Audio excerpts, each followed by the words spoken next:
Hello, hello, hello, and welcome to the Soulful Shift podcast. I am so excited for today's episode. I have beautiful and amazing guest, Jessica Conrick. She is a CPA, a wealth architect, and she helps women turn income into wealth. She is the creator, the inventor of the SF15 system, which is a self-funded 15 system. Welcome, welcome, welcome, Jessica. Thank you, Andrea, for that wonderful introduction. I'm so thrilled to be here with you today. Awesome, awesome, awesome. Okay, I am so excited to have this conversation today. So, anybody who's listening to this, if you're new to my world, just as a background, I used to be a CPA. So, Jessica is one, and I used to be one. So, you've probably got about, I don't know, 55, 60 years worth of financial information and information about wealth and money that we're sharing here today. And really, the intention of this, Jessica's got so much to share here, is in my experience in being a CPA for so many years, and Jessica and I were just chatting a bit before we started this, is there's so much shame around money, right? There's so much we think we should know or we should have learned. And then at some point in life, we get to this point where we don't ask and we feel embarrassed that we don't know more or we haven't gotten to where we think we should be. And we really want to talk about some of the conditioning, some of the programs, some of the mindset, some of the everything that could be stopping you. Because a lot of the times you might be thinking, oh, I don't know this or I don't understand this, when you realize that actually you're not the only one. Right? So, first, what I would absolutely love for you to do, Jessica, is just share a brief introduction about your story and how you got to this point where you help people become self funded. Absolutely. I think, and you may have experienced the same, Andrea, there's this misconception that if you are in the finance space, you're a finance professional, that you've had it all together and you've just gone on this beautiful tick along trajectory and that you're sitting on a mountaintop preaching. And that is not the case for me at all. That is not my history. I was a 16-year-old high school dropout working in a petrol station. I was the daughter of a single mother who couldn't afford for me to continue my education. And so I left school, but I wanted more for my life. And so I decided to return to study. And when I did that, I fell in love with accounting as a subject. And so I then began my accounting qualification, which actually took 8 years because I didn't have high school education. And in that time, I started a bookkeeping and accounting practice. And I really recognized that people would come to me to do their accounting and their bookkeeping, and I would give them all of the tools and the templates and the spreadsheets. And I just wondered why they weren't using them when they came back next time.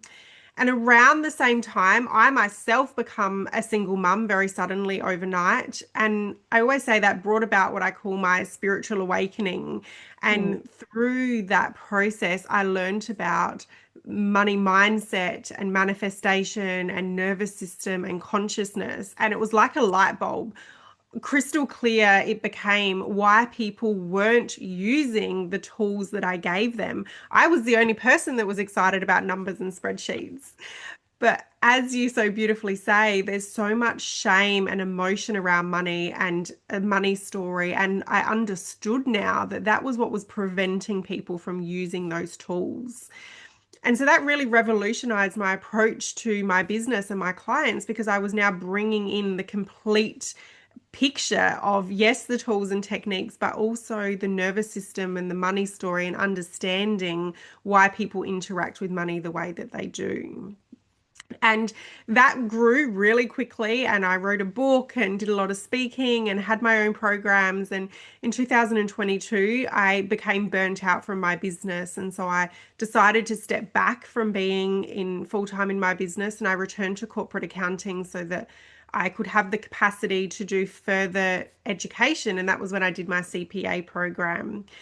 And stepping back into a corporate environment, being away from the business ownership space, was a real scary moment for me when I recognized how unprepared I was for my long term financial future. I had been on the income wheel as a single mum myself. I'd been so focused on earning, and I recognized that I had always lived in fight and flight always lived in this adrenal space around not having enough money and just constantly needing to be earning more money. And I started to have conversations about my own realizations and being very vulnerable and transparent about my own position. And I recognized, what's personal is universal. And so many people were in this similar position. And then the data backs it up. The data suggests that 90% of people are at risk of outliving their savings, and the system isn't there to save them and help them as we perhaps have been sold. And so that is what prompted this new focus for myself. I went all in, I became obsessed, I started building my own system. And that is naturally how the SF15 system came about, because it's what I'm building and implementing in my own life. And I'm so passionate now, and thank you for the opportunity to have this conversation today around helping people to understand that financial security and independence and freedom is a gift that every woman needs to give themselves. And unfortunately, the systems aren't set up for women in that way. And I'm really passionate about helping women to build that financial literacy and the structures that support them to be more financially independent. I have so many places I could take this. You're going to try to corral myself in because, I mean, you probably saw me nodding my head a number of times. I mean, I share a similar experience where I started doing financial planning and I experienced the same thing. Nobody was doing anything. And it was like, well, here are the tools. Here's the things. Here's the investment. This is what you have to do. And it was like this block. And it was shocking to me to see that what I thought, like I had assumed because I had such a high financial literacy, I thought there was going to be less of a gap between myself and others. And I realized at that point too, it wasn't about the tools. You can tell somebody all the tips, all the strategies, you need to do this, you need all this. But if they're not there energetically, if they're not like their consciousness, if they haven't dealt with some of the shame or they haven't reclaimed some of their power, and I talk about reclaiming your power so much, and this is part of it. Like I truly believe that reclaiming your power, and I have goosebumps as I'm saying that, it's reclaiming your power and creating financial independence. They're interlocked. And you're so right when you say that women especially, like I've very much learned that men and women are conditioned so very differently to each other. And I'd love if you could speak to what your observations about how women are conditioned to deal with money and respond to money, and how are men, and how is it different? Absolutely. You're so right. My observation has been the same. Men and women are vastly different in many ways. And financially, my experience is, and I always share this analogy of like a pen. If you've got a man selling a pen, he will hold the pen up and say, "This is the pen, it's $12. Do you want it?" Women will hold the same pen up and be like, "Well, it's $12, but I'm also going to give you this notebook and I'll help you to write the first 5 pages. And if you buy two, you can have it for $10 each."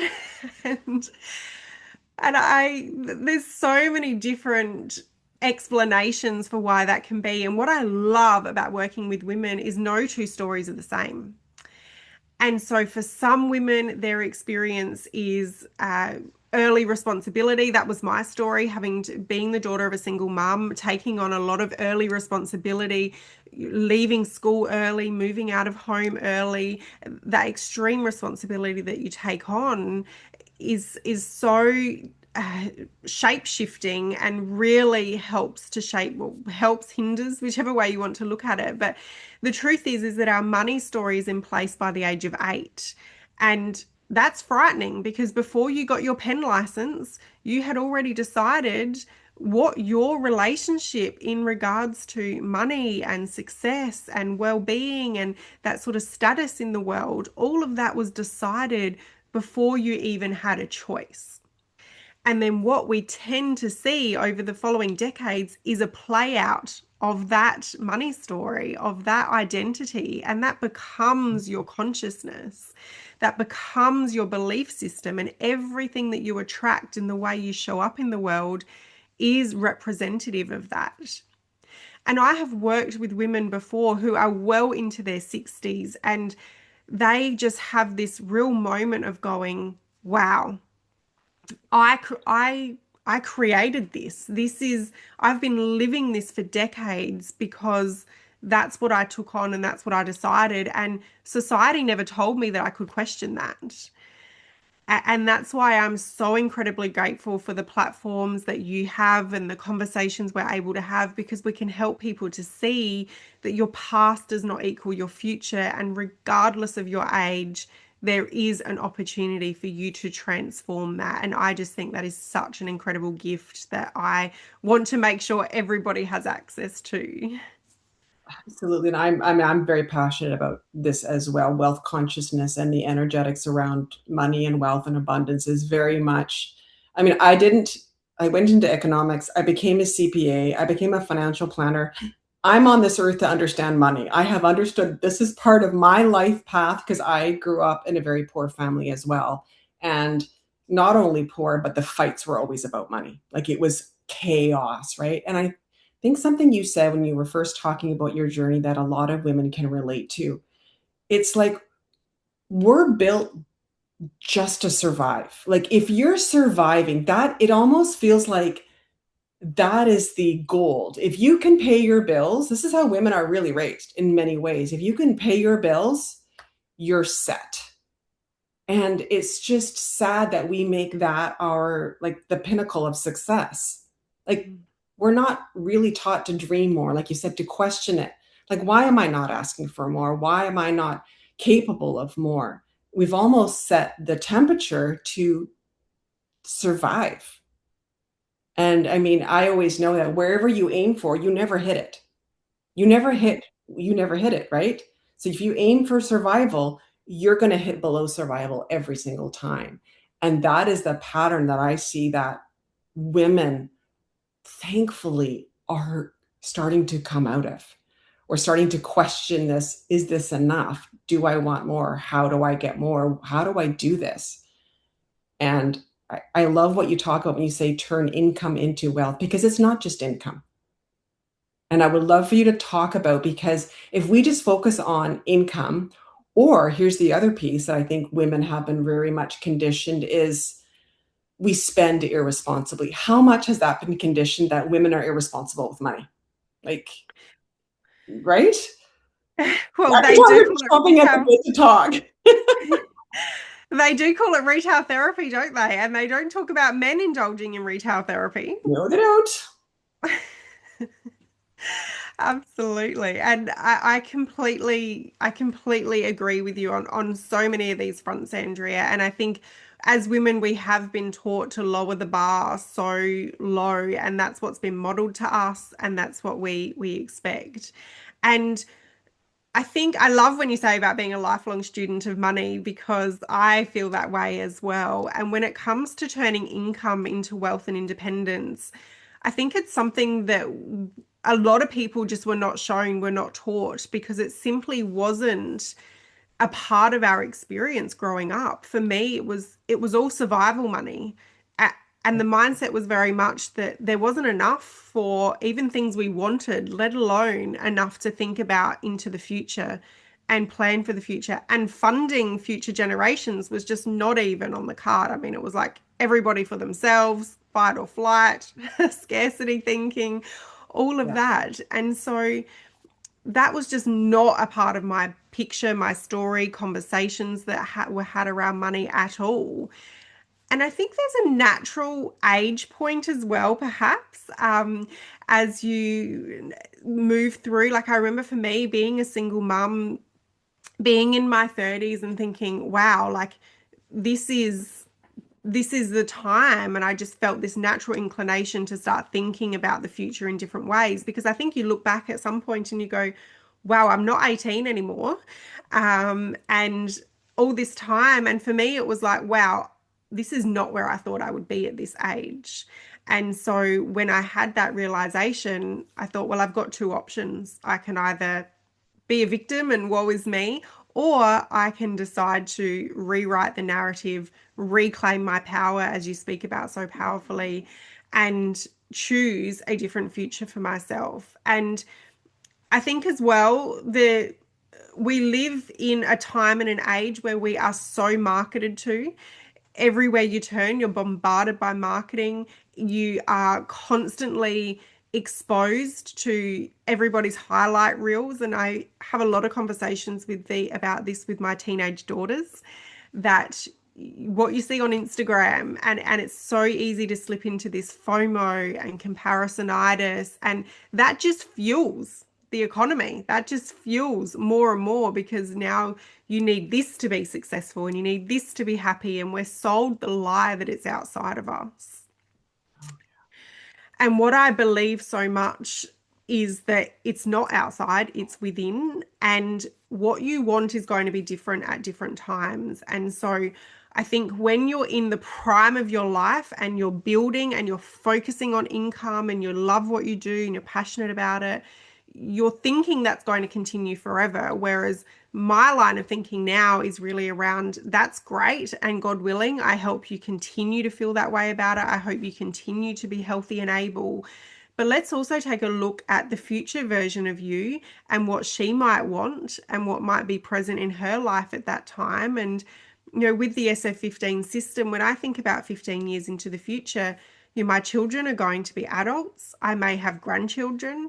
And the type of mother and grandmother, if that's the way it goes, that I want to be is, I want my daughters to come home at the end of the day and I'm in their home, if they'll have me, and dinner's cooked and there's fresh flowers on the table and the grandchildren are bathed. And, that's the type of mum that I want to be. And so the way that I think about my income and money now isn't just about what does Jessica today want, but what's important to me for the future, and really being the custodian and the steward of that future version of life, and how that may look, and ensuring that I am provided for and funded in that way as well. Because when I look back 15 years at just how quickly those years have gone, I know that as we get older, the time goes even quicker, and those next 15 years are going to be here in a flash.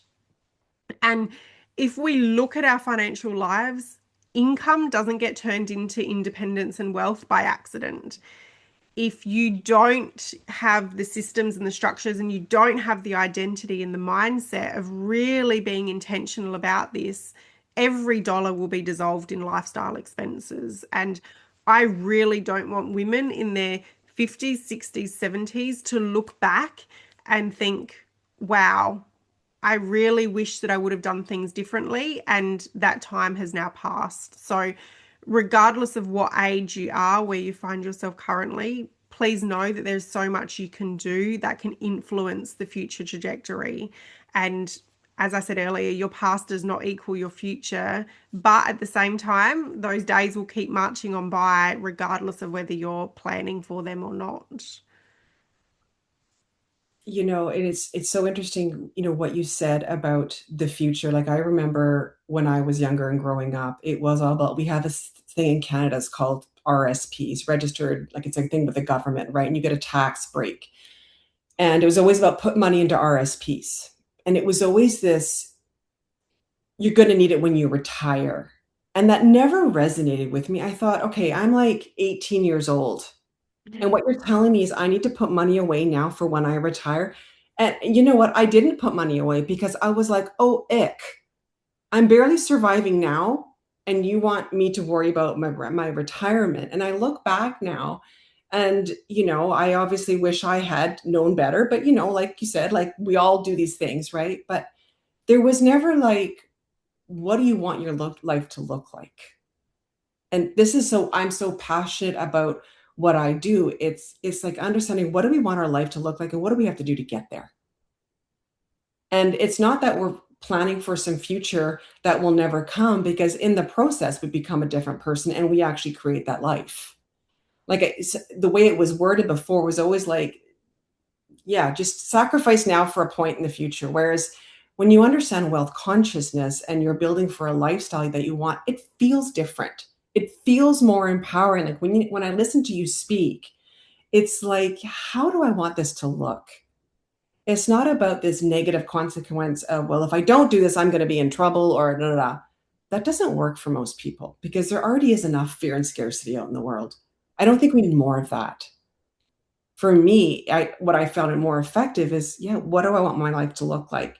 And am I planning for that? And am I creating that? That's a much more empowered place to be because this other way, I don't think it worked. It didn't work for me. So I think what you're talking about is just so powerful. It gives us an opportunity to visualize, think about, start to go down that road of, like you said, 15 years goes by in a heartbeat. How do you want it to look? How do you want to feel? What do you want to be able to do? This is what people want now, anyways, regardless. People want freedom. You can't have freedom without having the money that goes with it. So true, Andrea. Oh my gosh. Yes, it's nodding like crazy because every word is so true. And I think when you understand as well that as humans, we're wired for survival. We're not wired for success. And we're naturally more inclined to move away from pain than we are towards pleasure. So when somebody frames to an 18-year-old about saving for their retirement, there is no pain. That's a whole lifetime away. And frankly, no. And so I think, as you said, it's absolutely about the way that we frame it, the way that we see it, and the way that we understand when you have that consciousness and that understanding that actually this is going to feel uncomfortable because this is not the way that I'm wired, but I get to choose a different experience, choose a different path. And the truth is, in 15 years' time, your life is going to be funded by something. It's either going to be funded by the work that you still have to do and the income that you still have to earn, or it can be funded by assets and more leveraged and passive income. And I truly believe that we are in the most blessed time of to be alive ever. You know, our ancestors, even our parents, they didn't have access to the tools and the opportunities and the consciousness that we do today. And I just think that is such an incredible gift that if we grab it with both hands and we feel worthy and we feel capable, and both of those things come through building the capability. I mean, worthiness isn't built, worthiness is innate. And through the consciousness work that you speak about, that is how we shed what is detracting us from that. But the capability and the confidence, as you and I both know as finance professionals, the best financial plan is the most boring one. And so you actually don't need to be a CPA or an economist or a financial planner to build that freedom. The tools and the techniques, once you learn them, are very simple, and it's far more about the consciousness, the persistence, the commitment, and the belief in what you're building and your ability to build it that is actually going to be the determining factor of how your life is funded in 15 years. So true. Okay, so I want to make sure we're going to leave time for a little bit later. I want you to talk about the SF15 method and the assets, but I want to put that just back a little bit because I do want to focus on the consciousness part. You touched on something, the self-worth part. You just mentioned early, the wealth comes from within. These are all truths. These are all, I mean, this is the way it works. Absolutely. So I would love for you to share that consciousness piece and, specifically with women, the self-worth piece, because that is such, I mean, I've said, I teach about reclaiming your power. I teach about alignment. I teach about all these things. I teach self-love. Like, I don't say that in what I do. And really, oh, I'm actually getting emotional as I say that. That's what you're doing too, in a sense, right? You're saying, love yourself enough to do this for yourself. Like that's what I feel coming through. So I would love for you to talk about that to the women listening to this, because that is such a big part of this for women. It is. It's the beginning, it's the end, it's the middle, and it's weaved through every system, every strategy, every structure you use. And that is what I've found about money more than anything, is money is the most honest mirror you will ever come across. And to the degree that you don't feel that worthiness, that love, money will reflect that to you with stunning accuracy. And we are both taught by the world, but our own internal programming as well to, or maybe it's just me. I don't think it is. I've had thousands of these conversations, but work harder, strive harder, push harder. It's just self-sacrifice that little bit more, and you'll get there. And all that ends up in is burnout. I know that because I've been there multiple times, got the t-shirt and the scars to prove it. Like, but it is so ingrained. And I remember a particular point where I was really pushing up against this really hard. And I've said to, a professional that I was working with, I was like, I feel like an addict. I feel so addicted to these hard work tendencies and this stress and this scarcity. And it feels so unsafe and so scary to set that aside. And it really is a whole new way of operating to see and believe in your worth. And I think it's a lifelong thing as well, because with every new chapter and every new stage, it has a different way of expressing itself. So you may have challenges with feeling worthy of earning, and then you may move through that. You may do more qualifications. You may do all the things outside of you that you think allow that. And then your earning can increase. And this is what is actually typical. People are earning more money than ever before, but they're less financially free than even people who were earning a fraction of the money time ago. And of course, there's inflation and cost of living and all these other factors. But essentially, there is a very different operating system between earning money and keeping money and building wealth. Mhm. And I think that is where the disconnect really comes in, because there's one thing to allow yourself to earn money, but there's always a place for that money to go. And it's an entirely new expression of worth and love and reverence and respect for yourself and for who you want to be, for the generation that you're empowering, to actually allow yourself to turn that income into independence and into wealth. And worthiness is underneath all of it because, as I said, money is such an incredible mirror. And if you don't feel comfortable and safe and worthy of keeping money and holding money, then you will never allow yourself to multiply it through good investments, through the amazing portfolios that you were helping those clients to build, Andrea. If they don't feel worthy of it and they don't believe it's possible to them. And for me, being so addicted to that hard work, it goes against everything you've ever known or believed or trusted. Because to have a portfolio of assets that are building and growing and compounding and paying you, that is the opposite of hard work and stress and scarcity. And so that is going to go against every bit of your conditioning, every bit of your system. It will literally feel like a threat to your system, even though the truth is that the overwork, the stress, the scarcity, all of that, that's the real threat to the system. But that feels safe and that feels familiar. And that is what our body craves. And so this is why I'm so passionate about this worthiness conversation being something that is not set and forget, that it's something that you're continually checking in with, because through different phases of your life, it's going to look and feel very, very different. And it's also not just representative of money. So for me, when I decided and that I was open to having another relationship after being a single mum, for me, it was the story was around, well, if you have money, then you can't have love, because I had never seen it modeled nor experienced for myself that both were possible. And so this worthiness piece, even if you find like, okay, I've got my money, my money's going really well, you might find that it shows up for you with health or relationships or blocked spirituality. It's kind of the same principle, different application across all of those areas of our life. And so I love that through the conversations that we're having and the work that you do in the world as well, we help people to see that this is a really important part of the conversation to be having. And I think it really helps when we hear other women speaking about their experiences, because we see that actually it's not just me.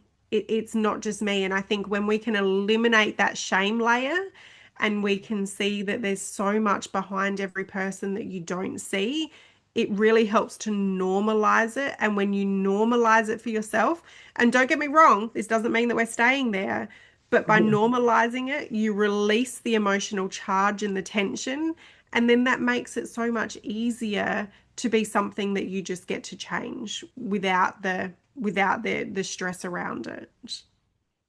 Exactly, because the shame is actually what stops you from stepping forward. The shame will stop any progress. And it's the longer we hold on to that. And I agree with you, conversations like this. I mean, when you talk about as well the struggle of going from needing to work hard all the time and then letting that go, like releasing that, you're right, that is an addiction. I think most of the world is addicted to it.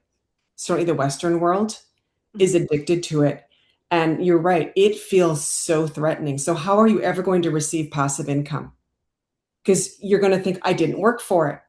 And how much of the programming is, you didn't really work for it. You know what I mean? It's like that. I used to hear that in my head. Like, you didn't really work for it, Andrea. Like, you didn't really like that was loud for a long time. If I didn't have blood, sweat, and tears, I didn't deserve it. That's awful that I used to believe that if I didn't like suffer and struggle for something that I didn't really earn it. And you know what happens when we feel like we don't really earn it? Like you said, earning it and keeping it, two separate things. Because when you don't feel like you deserved it, when you earned it, you blow it. You spend it. I have worked with many people who make a lot of money, like you said, and have nothing to show for it. And it's not they're irresponsible or the stories that we tell, they're just being whatever, fill in the blank. It's literally that they don't feel worthy to keep it for some reason. They don't have the capacity, their nervous system doesn't feel safe with it. I mean, there's quite a few roads you can go down with that. But I mean, I remember that was one of mine. Like, if I didn't suffer and struggle, and that goes against everything that we want with financial freedom, is to be able just to receive money while we sleep because our assets are working for us, whatever those assets might be, but they're working for us. And we wake up in the morning and we have more money in our bank account. That is the goal. So I so appreciate having this conversation. So do you want to comment before I talk about like the assets? Is there anything more you wanted to add or something burning? If somebody listening to this before we talk about the assets, this is your moment, like share anything that's like, I've got to say this. I really want someone to hear this. Yeah, I think we've covered it so thoroughly. And I just feel like for people to recognize that this is just their thermostat at work. And when you say about that, people want financial freedom, but we don't have the capacity or the identity, and our thermostat isn't set to it. Because if that thermostat, and I love to use the thermostat analogy because when you set a thermostat in a room, when the heat or the temperature goes above that thermostat, the thermostat kicks in and brings it back down. Likewise, if the temperature goes below that thermostat, the thermostat will bring it back up. And we all have a financial thermostat in our lives. And that is the difference between earning and keeping, because as you said, if you don't feel worthy of it, and if your thermostat isn't set to wealth and isn't set to abundance, isn't set to passive income, isn't set to value over hustle, then you will continually bring yourself back down to that level where you are comfortable. And so that financial thermostat is something that we want to be always looking to increase, regardless of where you are. And then as we make the shift from income to independence, you want to shift the thermostat that allows you to be earning and receiving money in different ways and to feel comfortable with that. Because as you said, I think as a Western world, we are very addicted to this way of living, and it's not what we want. And I think we're seeing the ramifications of that in people's health and relationships and all of those things. But it's one thing to say we want something, but if it was all a matter of wanting it, we'd all be skinny billionaires. But it's wanting it and then building the capacity and building the identity and the systems and the structures and feeling comfortable. Well, actually, comfortable is not the right word, but feeling okay with allowing yourself and having that be normal for you without constantly burning it down and spending it, as you say, because the thermostat doesn't allow that.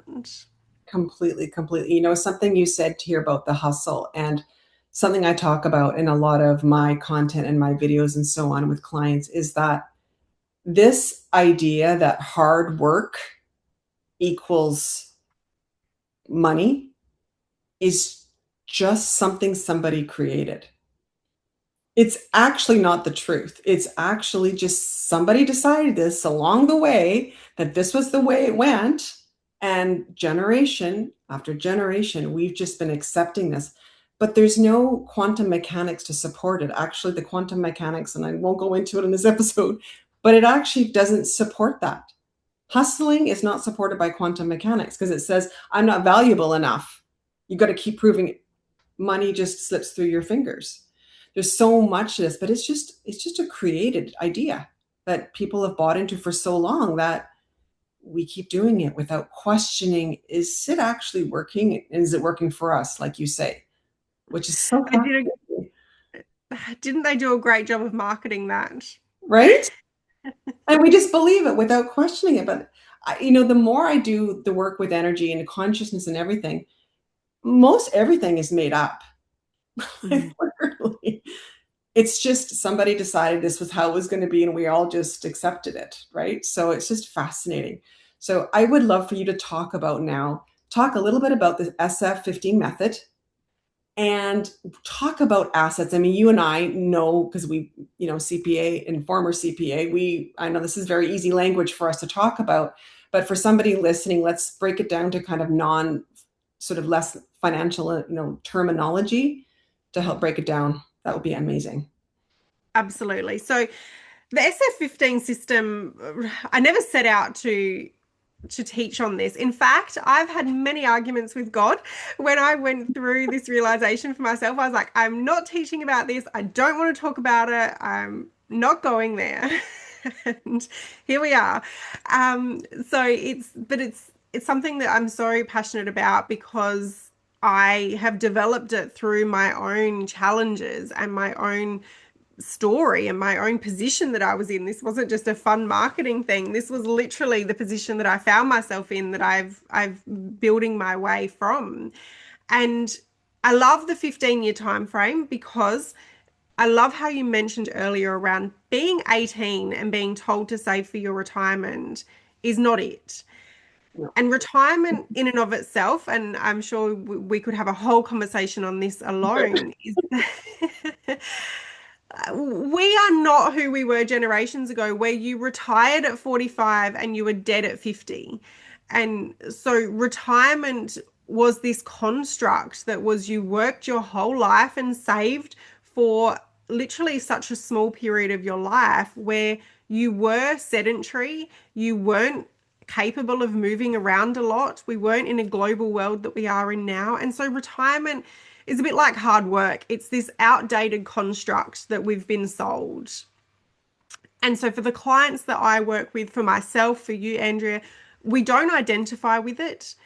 It's not, doesn't mean anything. We love what we do. We don't actually want to stop working, but what we want to stop is the need for it. Yes. And everything is so much more enjoyable when you don't have to do it. That's why when your alarm goes off at 5 o'clock in the weekday, you don't want to get up. But in the morning on a weekend, if you're going to do something fun, you bounce out of bed and feel entirely different about it. And so that's the essence behind the SF15 system. I also shared with you about what, life, I want my life to look like in 15 years, and it's funding that. And as you said, Andrea, when you're building towards something that's important to you, it feels entirely different and it's a completely different experience. And that's what we're creating. That's what we're achieving through the SF15 system. So the SF15 system is built to turn income into independence, income into wealth.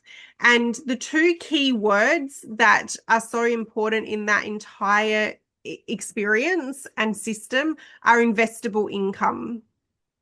And what investable income is it's the money that you have to be able to build toward funding that independence and that freedom.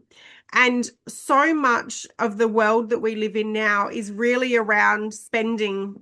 It's lifestyle, and that money gets swallowed, and there's no margin to be able to build momentum.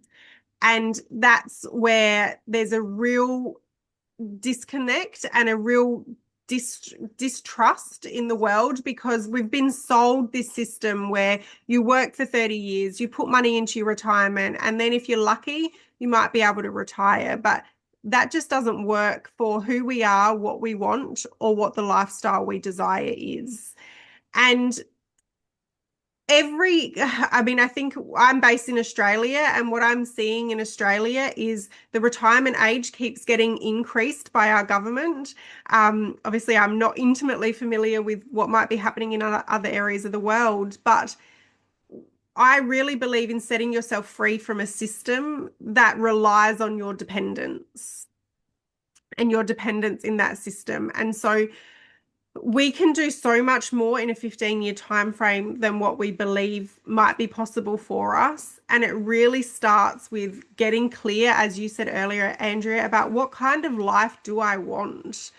What do I want? And really being clear on that, giving yourself permission around that, but then also taking charge of your financial architecture and making sure, and this is where that beautiful connection between consciousness and the practical structures come in, to make sure that you're actually directing that money in a way that is going to build that independence that's important to you.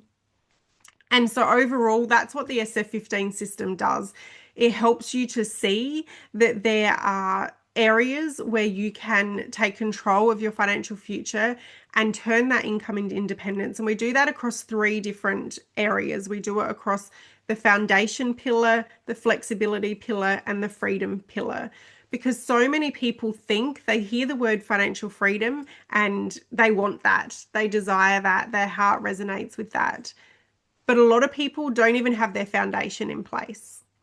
And Mhm. so, as you know, if you never buy a block of land and put up the pretty picket fence at the front, like, you have to first build the foundation, build the house, make sure that that's all really structurally correct. Because if none of that's in place, it doesn't matter how pretty the fence is out the front. And so the SF15 system is about leading people through building that entire architecture that is going to get them to where they want to go in that desired time frame without compromising their lifestyle today. Because I think that's a real tension point. People don't like to deprive themselves, like they don't want to sacrifice for something that's an unknown in the future, together with believing that we don't have the capacity for it, or we're just really busy and that's a future you problem. What I love about the 15-year time frame is it keeps you really accountable to yourself, because when people join the program, they set their freedom date, they're clear on where they're going, and there's kind of this inbuilt urgency every day that it's like, okay, well, if I want to get here and I want to get here in this time frame, it's really important that I'm building in the right way each day.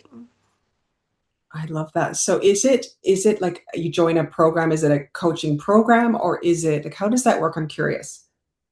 Yeah, so the SF15 system, it's not just a program, because as you said, you can give people all the tools, all the Yeah. techniques. And so it's an ecosystem. And when you join SF15, you plug into the ecosystem, you plug into community support, office hours calls, because it's not a, we're not starved for information in this age. It's the consciousness, and it's the connection, it's the accountability, and it's the support of somebody saying, okay, have you considered this? And what about that? And oh, I can hear that old work, that old hard work hustle story coming into what you're telling me right now. So it's having that spotter, it's having that person in your corner. And that's something that I'm really passionate about with the system, because I don't the world is craving more connection, and as I said, we're in information overload. What we're lacking is application and execution. And that application and execution can only be driven by that identity and thermostat that we've spoken so powerfully about today. And so, as well as the three elements of foundation, flexibility, and freedom, we also have the inner portfolio. And that's where the greatest wealth unlock lives, because your wealth cannot outgrow your worth. It cannot outgrow your self concept, and it cannot outgrow your identity. So, just as well as building your external portfolio, you better believe that we are building that internal portfolio as well. I love everything you said there. And I think with any kind of transformation, you need support. I don't know how anybody does anything without support. It's too hard in today's age. There are too many things pulling. It's not like it was 20 or 30 years ago. With social media now and the internet, there are far too many things pulling.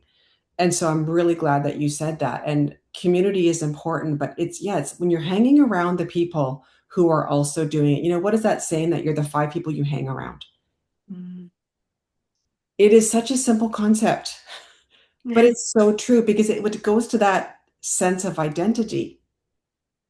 And you cannot get that from, like you said, ChatGPT. That's not, they can give you strategies. Yes. That's not hard to get. We don't have a lack of information, like you said. The identity piece, the self-worth piece, you cannot get that through information. And that is what is stopping most people. I mean, you and I both learned this in different ways about money, but this is everywhere.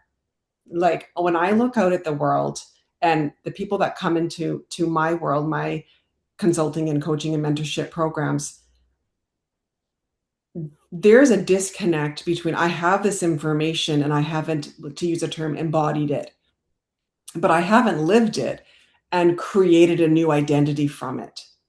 And it's frustrating when you have all this information coming in and it can be really demoralizing. Like, why am I not implementing this? Why am I not doing this? Like, I have all this information, right? And I think that's where a lot of people are at right now. They have all this information. They know the world's their oyster, but it's not actually happening.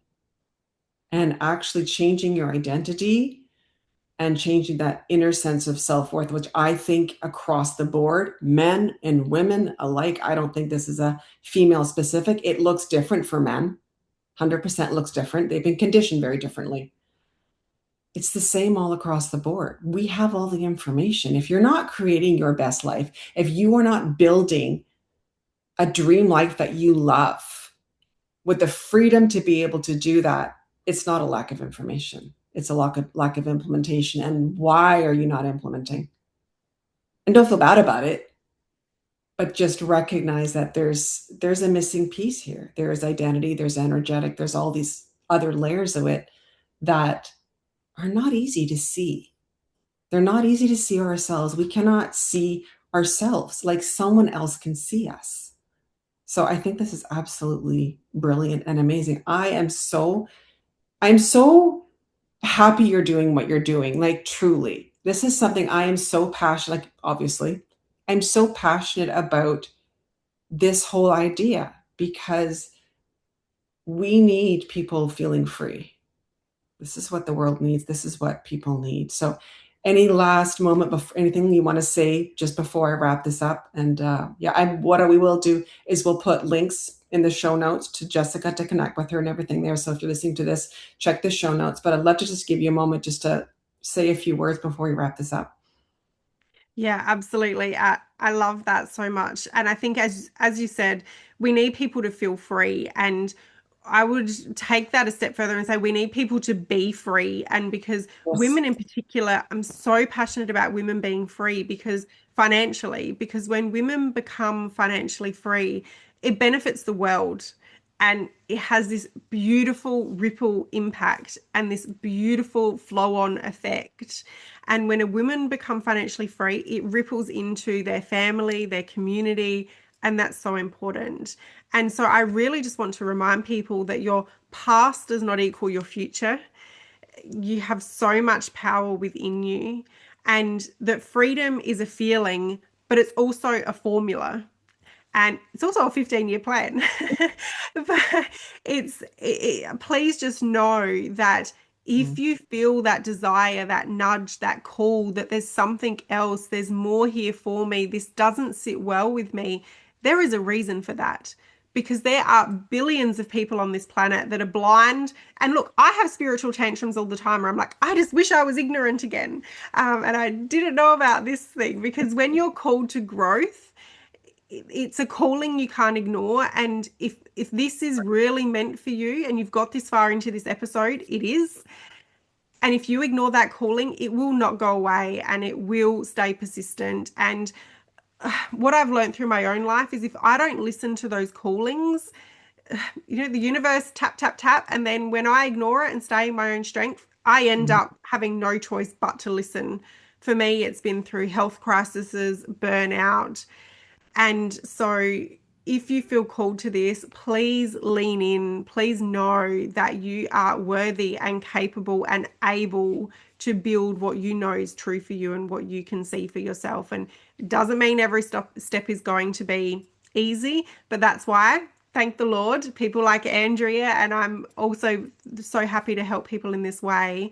There are people and systems and structures that do want the best for you and can support you, and to really harness and to use your phrase so beautifully, Andrea, to reclaim your power. Amazing. Thank you so much, Jessica. And thank you for everybody listening. And if you're listening to us on YouTube and you want to share some comments, what really landed for you, please share. We love to hear the feedback on this. This will also be on my podcast as well. Um, but I just appreciate you taking this time so much. All right, beautiful souls, take care, and I will talk to you soon.